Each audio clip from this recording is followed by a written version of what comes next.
तो क्या करेंगे अपन, साउंड ऑफ वोवेल। वोवेल कितने रहते हैं, 5 वोवेल रहते हैं।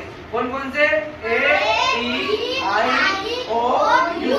तो आज अपन कौन से वोवेल के साउंड याद करेंगे, ए की फोनिक आवाज क्या है, ए का साउंड क्या है, ए को क्या बोलेंगे, तो अपन कैसे पढ़ेंगे, देखो ए से अपन शब्द पढ़े, ए साउंड से वाले शब्द पढ़ेंगे। कैसे पढ़ेंगे, जैसे C at cat, cat, bat, rat, head, head, mat, cap, map, gap,